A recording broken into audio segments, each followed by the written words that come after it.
Well, I gotta say, gold and silver had a great day, and it's really not that big of a surprise.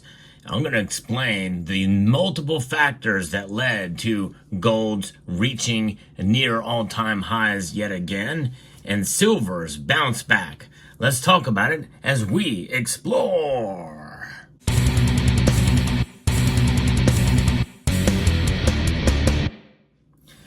Yep, gold and silver are up today strongly for multiple different factors. Moments before the markets close, we see that gold is up over 1.6% right now, up $39.80 an ounce to $2,451.20. That is getting within a couple of bucks, about $20 away from its all-time high, which was not that terribly long ago before we saw the big drop, a smackdown in gold prices, but even more so silver. Silver still has a little bit of a ways to go until it can reach that $30 mark again, but it is within $1's spitting distance between getting there. That's good news, up over 2% today.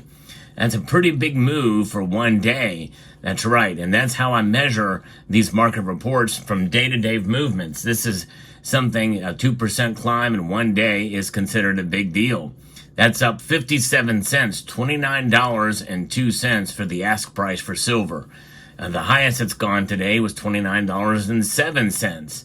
So what's behind this big move? Well, a lot has been happening in the world in general, but also in the markets. The gold market is holding relatively steady again, as I mentioned earlier from Kitco, as the Federal Reserve leaves interest rates unchanged, and it sees inflation as less than of a threat to the economy now. As expected, the U.S. Central Bank left the federal funds rate unchanged in a range between 5.25% and 5.5%. The Federal Reserve's monetary policy statement was roughly unchanged as it reiterated that risks to the economy are balanced. Now, they've got to be very careful with their language and wording there, but so that's why people try to parse, and the markets do react to that. In fact, we're seeing new records broken on the stock market in Dow Jones Industrial and the S&P 500 and the like. You know, it's pretty amazing to see how much they can just continue to climb up and climb up. The Dow Jones Industrial Average up 99 points today. The NASDAQ up 451 points. Massive move, especially for the NASDAQ. And the S&P is up over 1.5% as well. It's pretty amazing. The dollar, though, is down. It's down pretty substantially here, at least in comparative terms, to 104.06. Now, they leaving those rates unchanged makes you wonder, well, what are they going to do next? Well, in September, nobody is saying, according to the Fed Watch tool, that the Federal Reserve is going to leave rates unchanged.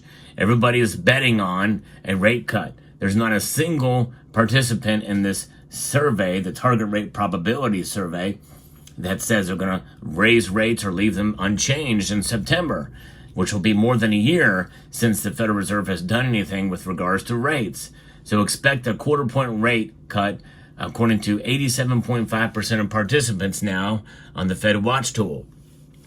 About 12.5% of them think they are going to cut rates in by 0.5 point. We'll see what they do. Now, there was a slight adjustment as the central bank shifts its focus away from inflation. The committee judges that the risks to achieving its employment and inflation goals continue to move into better balance. The economic outlook is uncertain, and the committee is attentive to the risk to both sides of a dual mandate. In June, the statement said that it remains attentive to inflation risks. The gold market is not seeing much reaction to the Federal Reserve's latest monetary policy, at least at the time of the writing of this article, but since then, it has reacted, and it is up. Again, a pretty good clip here today for gold. You think about where we are at in this economy and the fact that now that the Federal Reserve is all but willing to bet off or to dismiss inflation, which is still very strong. 3% is nothing to balk at. But, you know, some have predicted in this community, and analysts have predicted that gold, or that the dollar essentially would continue to inflate and the Federal Reserve would accept a 3% inflation, or 2.5% or 3% inflation. And I think that their first sign of that will be coming in September. I mean, I cannot imagine it moving down a full percent between now and then. However, 3% steady for the past 2 times it was measured by the Consumer Price Index. It'll be very interesting to see where it is as we move on through the rest of the year. Now, what is the Federal Reserve looking to do in November at its next meeting? They are expecting that it will be unchanged, 26%. In other words, that quarter-point rate hike will stay there, but 64% say that it's going to be another quarter-point rate cut to down. 64% think that that's going to occur. And they were open-minded to this idea of 2 rate cuts for the year, but then there's a meeting in December. And in December, they are pretty much saying that there's a 63% chance that it's going to be 450 to 475, and be essentially 3 rate cuts before the end of the year. That would be a lot. That would be something. And some people have said they're not going to cut rates at all. I think most of those people that have said that are not really are not holding that position anymore. I've always thought there would be at least 1, but who knows? In order to, by the time the 7th of November gets around, well, the election's over at that point in time.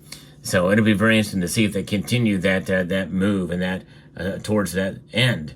But what is it about? It is about essentially stimulating, the economy through these rate cuts. And of course, as we know, the Federal Reserve has back up again to printing more money.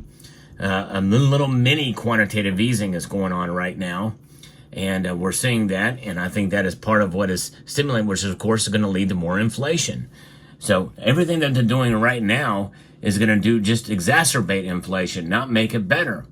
Because even though they've not raised rates, they've not lowered them either. The only thing they've done, the only calculus where they've changed is by printing more money. And why? Well, they're kind of at the mercy of Congress in this case, because they have to get revenue. They have to get money somewhere, not revenue. Revenue comes from taxes. There's not enough taxes to pay for what they want to do in Congress with what I refer to as the Inflation Act. And that is what they call the Inflation Reduction Act, which is in reality just a cover name for the Green New Deal.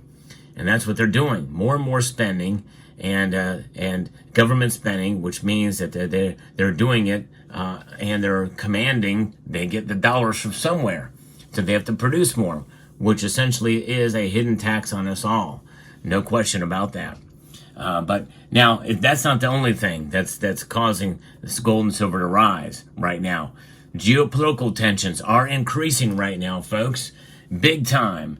And now I've been reluctant to report on this because last time I reported on this, say, watch out, let's see what happens with the latest geopolitical activity in the Middle East. Now we have a retaliatory strike in Lebanon, and also an assassination success in Tehran, Iran, right at the heart of the belly of the beast, from the political head, which means is also the terrorist organization Hamas, has been killed, assassinated right in Tehran, and Iran vowing revenge. What will that look like? Could it be another volley, much what we saw before, or something even bigger? The unknown of what that counterstrike is going to be is at play here. And so we're going to keep an eye on that. And I think oil has gone up as a result of that action and that news coming forth now. But also, we have to see what's going to go on with gold and silver. Crude oil up $3.74 a barrel now. That's a 5% increase on that activity. I think, in a sense, gold and silver are reacting accordingly. And now silver's moved today. You would think, in some ways it may follow the other base metals. It is not. For the second day in a row, silver is reacting as gold does, but in a more positive manner. And that is important to understand, folks, because all the base metals are actually down slightly today, and silver is up. In fact, it's up 2%. that tells you that silver is bucking the trend of trading as a commodity, as an industrial metal. That is something of note we should take into account with the markets and the precious metals and reaction today to these things. So essentially, geopolitics, what the Fed is going to do, persistent and consistent inflation. The metals in a sense really have no choice but to react to some degree. Now again, we are still in the midst of summer, and not to try to seasonalize, but it does tend to be a time when the metals are there's not as much interest in the metals trading. That's of course anything but this year. We have a domestic political election season here in the United States, and geopolitically around the world, there's a lot going on. And also just the fact that, we've got inflation, which is something we've not seen in 40 years, consistent and persistent inflation. And Americans certainly are not buying this idea that, inflation is under any kind of control here. And if anything, the Fed is working against trying to fix it. And so is the Congress and most politicians these days. But one thing is for sure, the dollar is going to continue to lose value even when it gets under control. What do they see as under control? The most strictest and conservative measure is 2% inflation. We'll always live in a state of inflation in this country, folks. Never, ever forget that. This is why you've got cost of living increases, because the cost of living increases because of inflation. It's just a 2% level. But now we have inflation that is outside of their control, and from the problems they caused, they create the problem and then use their tools and policies to fix it, creating other problems. It just somersaults over itself, it seems. But one thing is for sure, you cannot manipulate gold and silver. You cannot print gold and silver. You can mine them, these metals, but there's only so much you can do, so much you can mine from gold and silver. So there you have it. Let me know what your thoughts are about this news story, about what's going on in the markets today. So what I aim to do on this channel is to give you the latest news and analysis in the world of precious metals. So with that, I'd like to extend a multitude of gratitude to each and every one of you for taking the time to watch, and encourage you to please rate, share, comment, and subscribe.